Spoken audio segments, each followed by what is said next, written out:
चुप रहे। मेरे अजीजों, मैं तमाशे वाली मजलिसों में जाने का आदी नहीं हूँ। मैंने सबसे पहले ही कहा यह महफिल रसूल है, इसका अदब बरकरार रखना जरूरी है। यहाँ अहले दिल होते हैं, अल्लाह के मलाइका उतरते हैं। बहरहाल बात मैं कंप्लीट कर रहा हूं, तवज्जो। सफवान उमैर से कहता है मैं तुझे तलवार दूंगा जहर में बुझा करके, जा मदीने मोहम्मद सल्लल्लाहु अलैहि वसल्लम का कत्ल करके आ जा, तेरे ऊपर जितना कर्जा है सब मैं निपटा दूंगा और फिर माल भी दूंगा और तेरा बेटा भी आजाद हो जाएगा। तो उमैर बिन वहब कहता है ठीक है, मैं इस काम के लिए राजी हूं।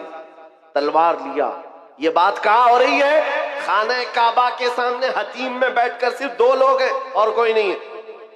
तलवार को जहर में बुझा करके मदीने आ गया उमैर बिन वहब। तवज्जो मेरे अजीजों, अब इश्क रसूल क्या है, नामूसे रसालत की हिफाजत क्या है, इस बात से सुनो। जब उमैर बिन वहब मदीने पहुंचता है मस्जिद नबवी के बाहर, लेकिन सामना किससे हो जाता है? हजरत उमर इब्न खत्ताब से, अमीरुल मोमिनीन। हुजूर पाक सल्लल्लाहु तआला अलैहि वसल्लम मस्जिद नबवी में है, हजरत उमर इब्न खत्ताब चंद सहाबा के साथ बाहर खड़े हैं। जैसे ही हजरत उमर ने उमैर बिन वहब को तलवार लटकाए हुए आते देखा, गजबनाक हो गए। सबसे पहले अपने साथियों से क्या कहा? खुजू हादल कल्ब, पकड़ो इस कुत्ते को। अब लोगों को ये लगता है आप बार बार तकरीर में कुत्ता कहते हैं, और कुछ लोगों को लगता है ये गाली आप देते हैं, सख्त जुमले बोलते हैं। मेरे अजीजों, हुजूर के दुश्मनों के लिए ये जुमला बोलना उमर इब्न खत्ताब की सुन्नत है। अमीरुल मोमिनीन उमर इब्न खत्ताब ने कहा खुजू हादल कल्ब, पकड़ो इस कुत्ते को।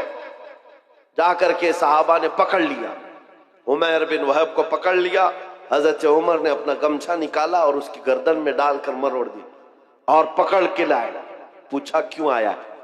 क्योंकि बद्र में सामने लड़ने के लिए आया था और बेटा भी कैदी है। उसने कहा कि नहीं, बस मैं अपने बेटे से मिलने आया हूं, मैं अपने बेटे से मिलने आया हूं, मेरा बेटा तुम्हारे पास कैद है। हजरत उमर ने कहा तुम्हारा जवाब मैं बाद में दूंगा। अपने साथियों से कहा इसको पकड़ के रखो, पहले हुजूर से इजाजत लेकर आता हूं, इसका क्या करना है। हजरत उमर हुजूर पाक की बारगाह में आए, कहा या रसूल अल्लाह, उमैर बिन वहब आया है, शैतान कुरैश जिसने बद्र में काफिरों को भड़का कर लाया था, और मुझे उसकी नीयत अच्छी नहीं लगती। आशिक रसूल को बहुत दूर से खुशबू आ जाती है और दुश्मनों की महक भी आ जाती है। ये जो बदबू लेकर के आया हो कोई, आशिक रसूल समझ गया। उमर इब्न खत्ताब कहते हैं मुझे उसकी नीयत अच्छी नहीं लगती। हुजूर ने फरमाया उमर उसको अंदर तो आने दो, बाहर खड़ा करके रखे, अंदर तो आने दो। हजरत उमर ने गर्दन में इसी तरह गमछा डाल के खींचते हुए अंदर लाए। हुजूर ने फरमाया छोड़ दो। छोड़ दिया, वो तलवार भी हाथ में है। हुजूर ने पूछा उमैर बिन वहब कैसे आना हुआ? झूठ बोला, कहा मेरा बेटा कैदी है, आपके पास मिलने के लिए आया हूं। हुजूर ने फरमाया बेटे से मिलने आए हो तो तलवार लेके क्यों आए? बेटे से मिलने के लिए तलवार क्यों? तो दिखाने के लिए तलवार फेंक दिया। कहा इस तलवार से क्या होना है? तलवारें हमारे पास बदर में भी थी, लेकिन फतह आप ही की तो थी। बड़ी बड़ी बातें कर रहा था। हुजूर पाक ने फरमाया उमैर बिन वहब बताओ तो सही क्यों आना हुआ? कहा कह तो रहा हूं बस बेटे से मिलने आया हूं। हुजूर ने जलाल में कहा उमैर वो बात बताओ जो हतीम काबा में बैठकर सफवान के साथ करके आए हो। मक्का में बैठ करके जो तुम बात करके आए वो बात बताओ। मेरे अजीजों, बचा क्या था? बचा क्या था? उमैर बिन वहब का पूरा जिस्म कांपने लगा। कहा इसके आगे क्या बताऊं, बस गवाही देता हूं आप अल्लाह के सच्चे रसूल हैं। नारे तकबीर।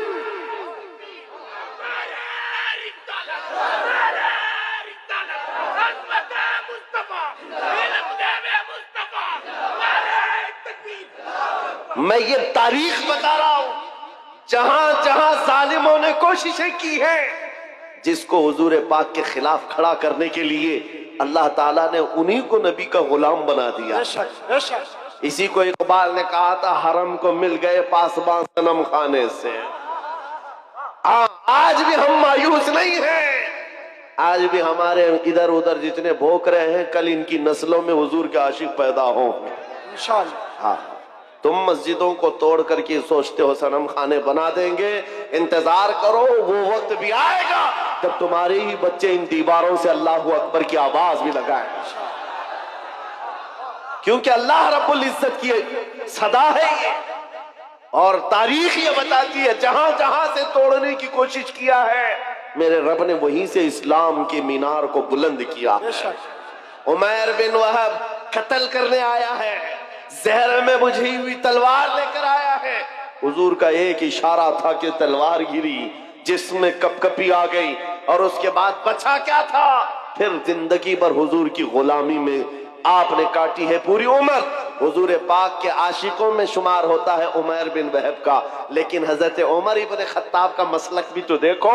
मस्जिद के बाहर पकड़ कर के लाए थे, गर्दन में गमछा डालकर, और क्या कहा था? खुजू हाजल कल्ब, पकड़ो इस कुत्ते को। लेकिन जैसी हुजूर की मोहब्बत में आ गए उमैर बिन वहब, आए गले लगा लिया, सीने से सीना लगाया, और उसके बाद बाहर लेकर के गए और सहाबा से कहते हैं, सुनो मेरे साथियों, थोड़ी देर पहले मैं खिंजीर से ज्यादा बदतर इसको समझता था, लेकिन तुम गवाह है ना, आज मैं इसको अपने हकीकी बेटे से ज्यादा मोहब्बत करता हूं। इसलिए कि मोहब्बत का पैमाना सिर्फ इश्क रसूल है, हुजूर की मोहब्बत है। नारे तकबीर, नारे रिसालत। मेरे अजीजों, ये बात समझ करके चलो, जहां जहां से जालिमों ने मिटाने की कोशिश की है, रब तबारक व तआला ने वहां से इस्लाम के मीनार बुलंद की। एक बार ऐसा भी हुआ, अभी मैंने शुरू में कहा था, वो जुमला फिर से आपको दोहराता हूं। मेरे अजीजों, मक्का में एक दिन ऐसा भी आ गया कि एक पत्थर की मूरत बोलने लग गई, बुत बोलने लग गया, और बुत की पुजारियों के वारे नहीं आ रहे। होता है ना, कभी दूध पी रहा है, पानी पी रहा है, वो कोई भी कहीं से पिला रहा है, कहीं से पाइप लगा रहा है, लेकिन ये भी अकीदत से जुड़ी हुई बात है। लोग इसको भी पता नहीं क्या क्या बनाते हैं।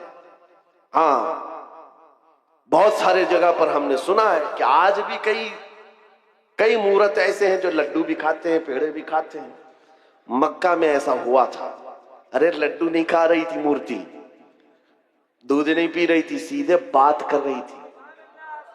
बात कर रही है, मामूली बात नहीं है, पत्थर की मूर्ति बात कर रही है, और वो भी हुजूर के खिलाफ।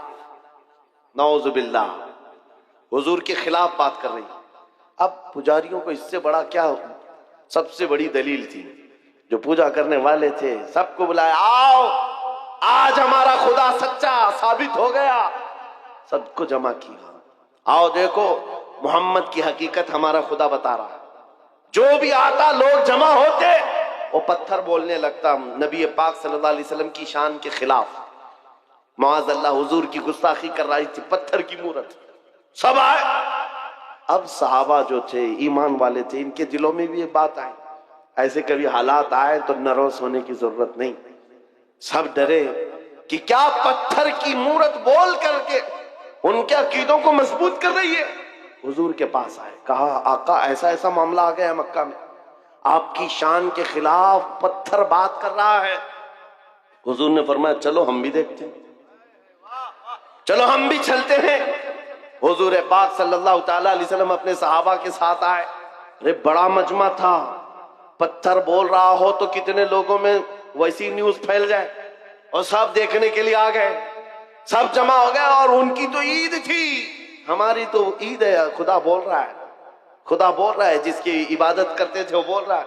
अब हुजूर जब तशरीफ लाए तो बोलती बंद हो गई, अब नहीं बोल रहा था। हुजूर ने पूछा क्या बोल रहा था बताओ। अब वो बेचारे इधर से उधर उसको मना रहे हैं, बोलो जो सुबह से बोल रहे थे, बोलो जो सुबह से बोल रहे थे। हुजूर है, हुजूर पाक सल्लल्लाहु अलैहि वसल्लम सामने है, लेकिन वो पत्थर की मूर्ति बोल ही नहीं रही, नहीं बोल रही है। बहुत देर तक कोशिश किया, सहाबा खामोश खड़े थे, लेकिन बाकी लोगों ने कहा हम सब गवाही देते, हम सुने हैं ये आपके खिलाफ बोल रही थी। हुजूर पाक ने कहा अच्छा ठीक है, बोल रही थी ये मूर्त। तो हुजूर ने उसको हाथ लगाकर कहा बोल लो जो बोल रही थी। पत्थर फिर बोल पड़ा, अशहदु अन्ना मुहम्मद रसूलुल्लाह, मैं गवाही देता हूं मोहम्मद अल्लाह के रसूल हैं। हुजूर पाक ने जब ये कहा यही बोल रही थी तो सबकी बगलें झांकने लग गए, सब चेहरे उतर गए और कुछ ने तो उसको गिरा भी दिया। सुबह से दोपहर तक खुदा था, अब नहीं है। हुजूर की शान में बोलने लग गया। पत्थर कैसे बोल सकता है, पत्थर कैसे बात कर सकता है? मेरे अजीजों, ये क्या मौजज़ा था। अब मैं आपको बताऊं, हुजूर अकरम सल्लल्लाहु ताला अलैहि वसल्लम जब वहां से वापस लौटने लगे, सहाबा इकराम फरमाते हैं हम इसी ताज्जुब में थे कि क्या माजरा था। बीच रास्ते में हुजूर अकरम सल्लल्लाहु अलैहि वसल्लम खड़े हो गए, किसी से बातचीत करने लगे। एक साहब आए हुए थे जिनके तलवार में खून के कतरे टपक रहे थे। हुजूर पाक ने पूछा कहां से आ रहे हो? सुनो, वो कोई इंसान नहीं, वो जिन्नात सहाबी रसूल थे, हुजूर के आशिक थे। कहा या रसूल अल्लाह, ये पत्थर कुछ नहीं बोल रहा था, उसके अंदर घुस करके एक काफिर मुशरिक जिन्न बोल रहा था। जिन्नात में से एक गुस्ताख था आपका, वो दाखिल होकर बात कर रहा था और इनको पागल बना रहा था। और इसका चर्चा जब हम में मशहूर हुआ, लोगों ने, हमारे जिन्नात ने ये बताया, हुजूर की शान में एक कुत्ता जाकर जिन्नात में से भौंक रहा है। आका मुझसे रहा ना गया, मैं उठा और तलवार लेकर आया और जिस वक्त मैं पहुंचा तो देखा आप भी मजमे में आए हुए थे। आपके आने से पहले मैंने उसकी गर्दन मार दी और जब आपने कहा बता कौन है, उस वक्त मैं बोला था अशहदु अन्ना मुहम्मद रसूलुल्लाह।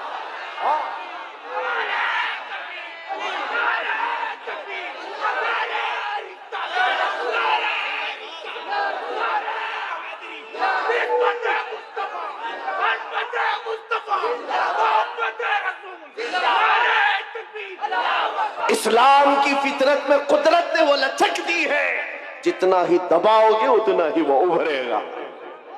कोशिश जहां जहां करके देखा है इन्होंने, हर जगह पर अल्लाह करीम मीनारे नूर को और बुलंद फरमाता है।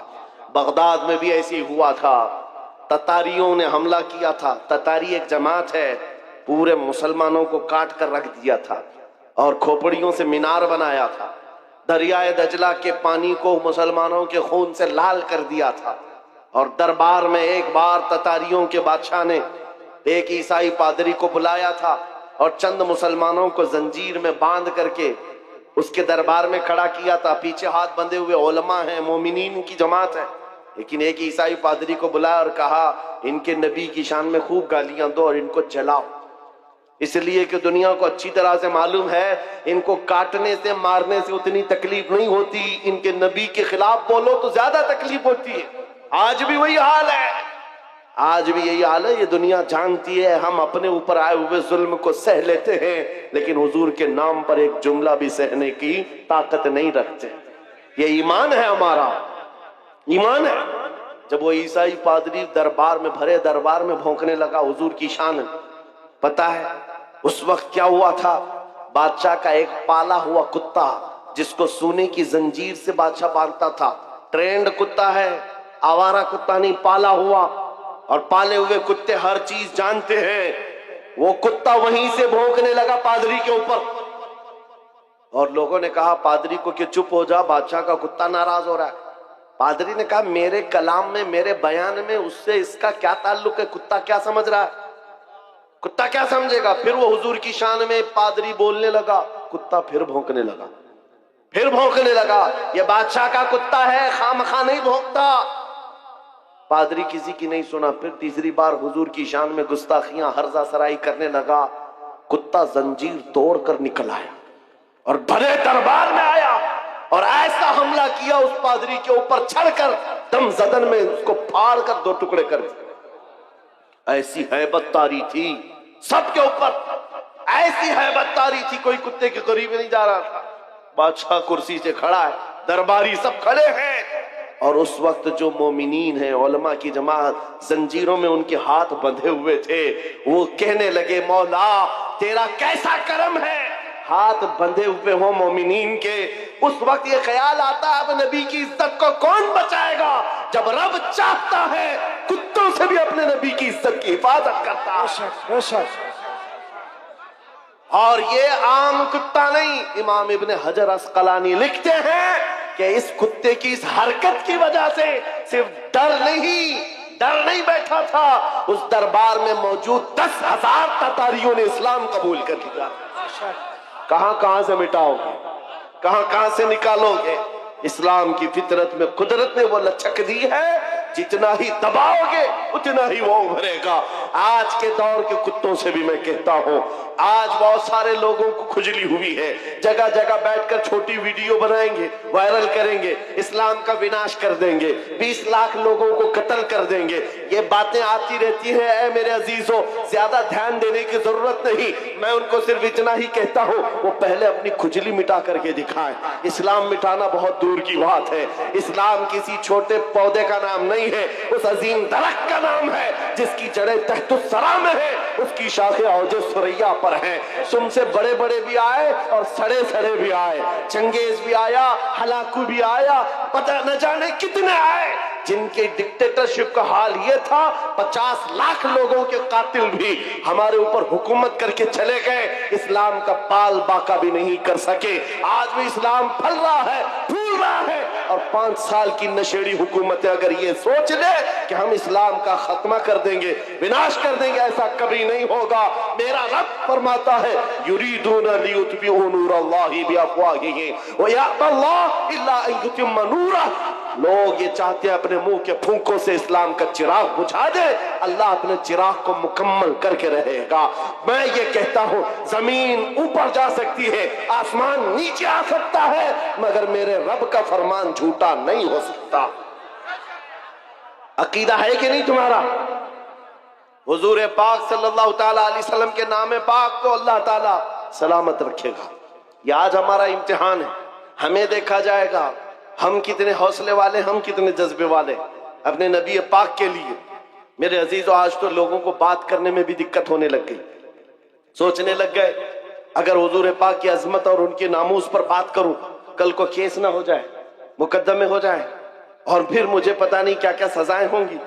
ऐ नौजवानों, इन सब मसाइल को क्यों सोचते हो? क्या तुमने बिलाल हबशी की तारीख नहीं पढ़ी है? उन कुफ्फार ने क्या नहीं किया था।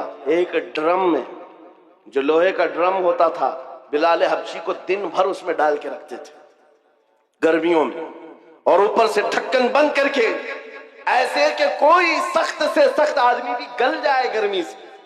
फिर शाम को निकालते, पूछते, बता बिलाल तेरा खुदा कौन है? बिलाल हबशी कहते, मेरा खुदा अल्लाह है, मेरा रसूल मोहम्मद है सल्लल्लाहु अलैहि वसल्लम। उनका अज़्म, उनका इस्तिक़लाल, उनकी जमी हुई ये ताकत चंद सालों की बात थी।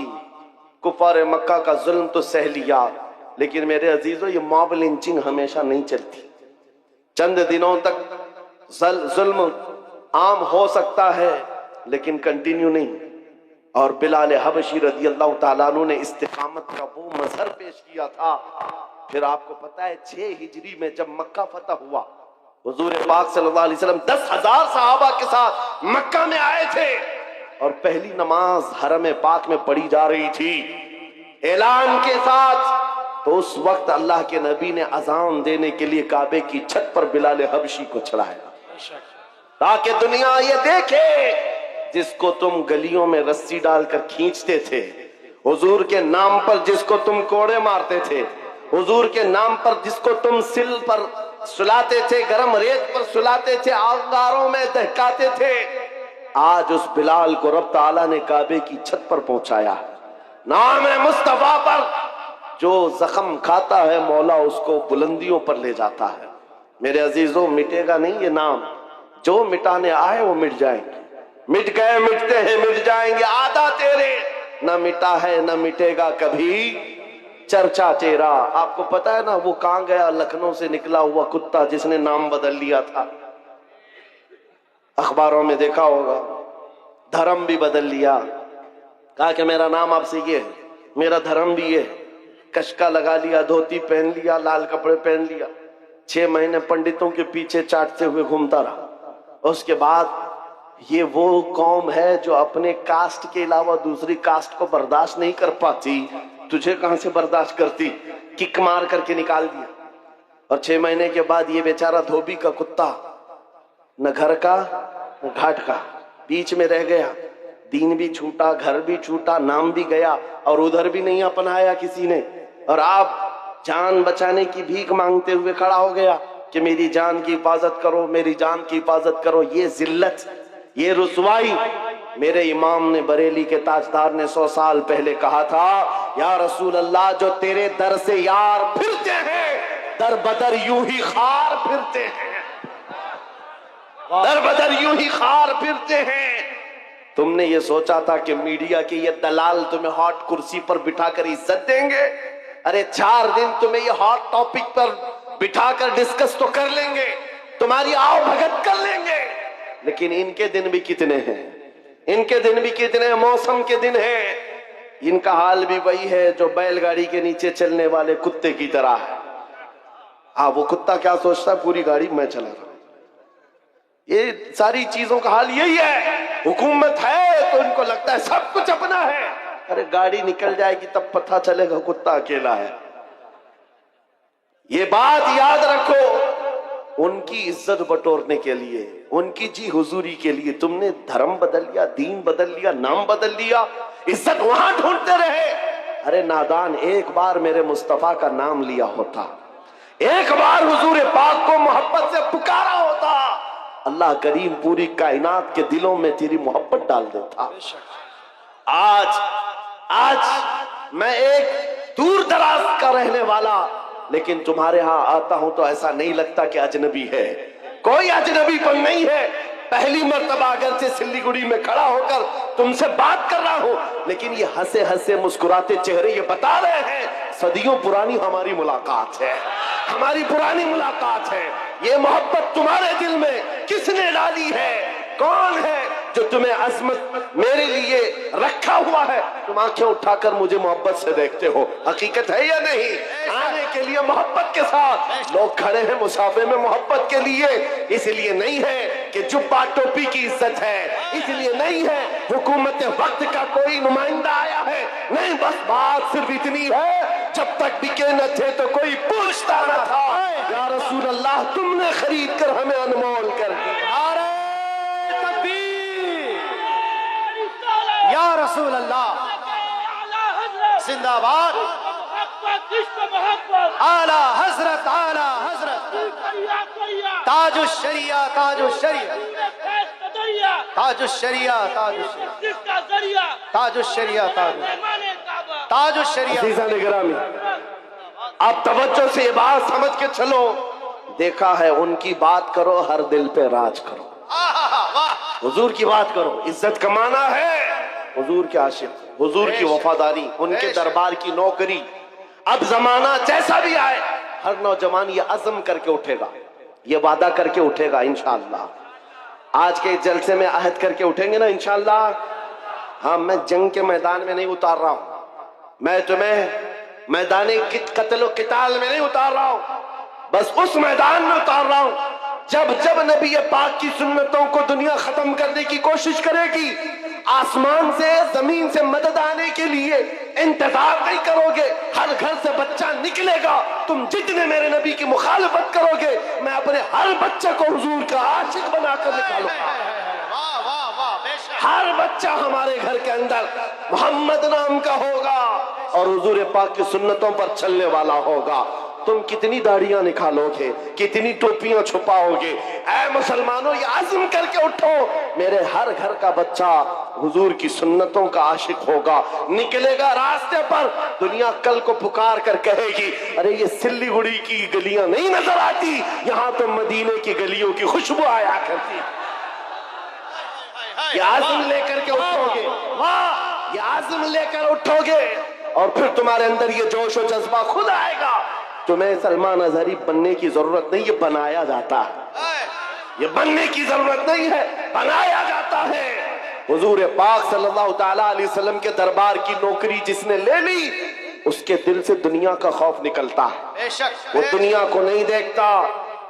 इकबाल ने कहा है, तो आलम से करती है बेगाना दिल को, अजब चीज है लज्जत आशनाई। हुजूर पाक की मोहब्बत जिसके दिल में आ जाए, दोनों आलम की उसे परवाह नहीं है कौन क्या कह रहा है, कौन क्या करने वाला है, इस बात की फिक्र नहीं। मैं यहाँ बंगाल की सरजमीन पर बैठे हुए हर नौजवान से सिर्फ इतना चाहता हूँ, अगर हुजूर की मोहब्बत में तुम नहीं खड़े होंगे तो कौन खड़ा होगा? हुजूर की अजमत के लिए तुम नहीं खड़े होंगे तो कौन खड़ा होगा? आज से यह अहद करेंगे ना, हुजूर ये पाक की मोहब्बत में हम तो गर्दन देने को तैयार है ना, जान उन पर निछावर करने को तैयार है कि नहीं? तो फिर हुजूर के नाम पर जान दे सकते हैं तो कुछ बुराइयां और कुछ गुनाह क्यों नहीं छोड़ सकते?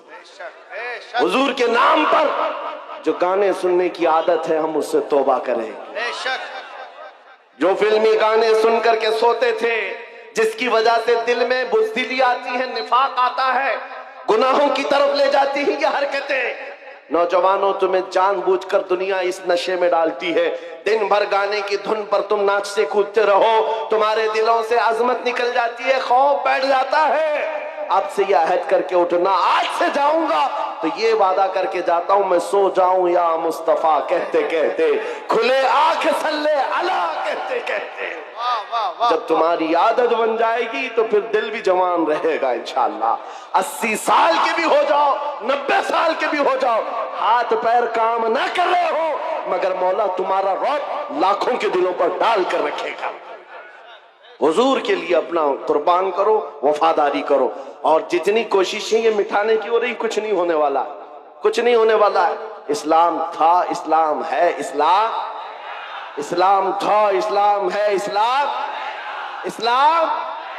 हाँ, ये सुबह क़यामत तक इसको रहना है। हमारा और तुम्हारा इम्तिहान आया हुआ है। इस्लाम का कुछ नहीं होगा, कुरान का कुछ नहीं होगा, मेरे नबी पाक की अजमत का कुछ नहीं होगा। उनकी तारीफ बोलने वाले तारों से भी ज्यादा है, हुजूर की तारीफ करने वाले सितारों से ज्यादा हैं, और गुस्ताखी करने वाले उंगलियों पे गिने जा सकते हैं। और बस उनकी तादाद इतनी है, हर जमाने में रहे, और उसके बाद फिर ऐसे खो जाते हैं, किसी अखबार के कोने में भी उनका नाम नहीं मिलता, कहीं नहीं मिलता। आज वो दिल्ली में बैठकर गाजियाबाद में डासना का वो पाखंडी भौंकता था। कुछ नौजवानों को तो पता होगा, लेकिन आने वाली नस्ल को पूछना, इनको पता भी नहीं रहेगा, इनको पता भी नहीं रहेगा।